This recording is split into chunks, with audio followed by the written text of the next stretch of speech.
The team at Love Mercy Hope flew out to Egypt on the 14th of December 2023 to hand-pack the aid bought using your donations. Assalamu alaikum wa rahmatullahi wa barakatuh. Alhamdulillah, we've reached our second and third warehouse. It's our second day in Egypt, Cairo. Today we'll be packing the food and the food parcels with many items, and also, as you can see, we're inside one of the tents here. I'm joined with my brother Zain Abideen and Bilal Farooq. We've been working very hard, and behind the lens we have Hassan Rafiq. So I'll start with Zain. Zain's first deployment. How's your first deployment been, Zain, so far? Alhamdulillah, first deployment's been really good. I think we got a lot done, especially yesterday with the hygiene packs at the unit. Just keep on donating, and your donations are going to a good cause. So today we're here at the unit for the food packs, packing all the food. So you've been a volunteer with Love Mercy Hope since 2019, and obviously in 2023 towards the end. This year it's our third deployment. Would you come again with Love Mercy Hope for another deployment in the future? Yeah, 100%. I think it's a humbling experience, and I think it's good to show everyone what they've donated towards and how they've helped the cause of the Palestinian people and the Turkish people back in the emergency appeal back in Turkey. Same with Morocco as well. So yeah, it's been really good so far, and we're really enjoying it. What would you say in terms of the transparency and the aid that you've seen with your own eyes and packing with your own hands? Yeah, so I think it will really benefit the people. They've set a limit on what we can pack in the boxes, but I think so far it's what they need, and they're going to get what they need so far for now. So thank you for that, Mr. Zain. Also with me is Bilal Farooq, the face of this deployment this time. Bilal, how do you feel being the face of this deployment? I think especially on this deployment brought me out of my comfort zone, to be honest, because I'm not usually in front of the camera. So it's been sort of interesting to see how I've been coping with it and growing as a person as well.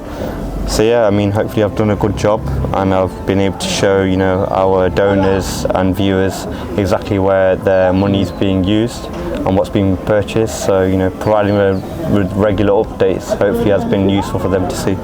If you was a donor, how important would it be to you to see regular updates and the terms of the media side? Yeah, so if I was a donor, it'd be really beneficial for me. I think the transparency that we offer to our donors really helps, and it shows our donors exactly where their money is being used and spent. So it allows us to become more of a trustworthy organisation. They'd be more willing to donate in the future, and hopefully we can continue to do that. So earlier today, on the way to the warehouse, we were fortunate enough to be accompanied by someone who was actually inside Gaza at the time of the bombings on the 7th of October and after 7th October. Due to being a dual national, he was actually managed to leave the Rafah border on the 10th of October. However, he said he had to leave behind his family, so his father, his mother and his sisters are still within Gaza. In addition to this, he lost 27 members of his family so far.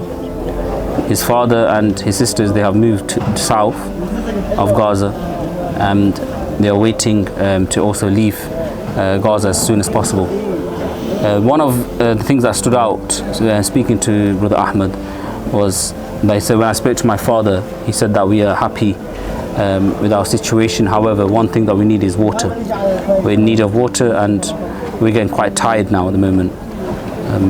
And it's quite difficult when we hear stories like this. But then at the same time, he was saying how resilient they are in these times, and how much it helps them when the brothers and sisters come and give them some moral support.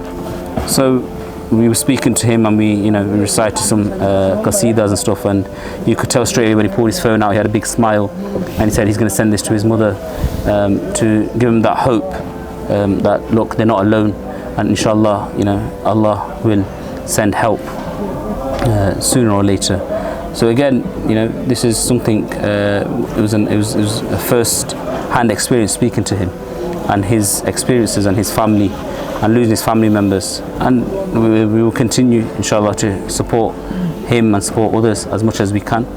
And we ask you to also continue donating as much as you can, inshallah, and supporting us, even if not donating, at least by liking and sharing some of our works, with the intention that Allah Azza wa Jalla grants us good, sincere intentions, and grants us to be of those whom are helping, may it be even like the ant in the time of Sayyidina Ibrahim alayhi salam, who's trying to extinguish the fire. So I think this is important. Our intentions are to do whatever we can do for the pleasure of Allah, and to help our brothers and sisters and those being oppressed anywhere around the world. And that's one of the key values of Love, Mercy, Hope, that we are not just a charity, but we are a family. Once again, Jazakallah khair to Zain, Jazakallah khair to Bilal, to you Hassan, and Umar and Mujib, who are working inside the warehouse.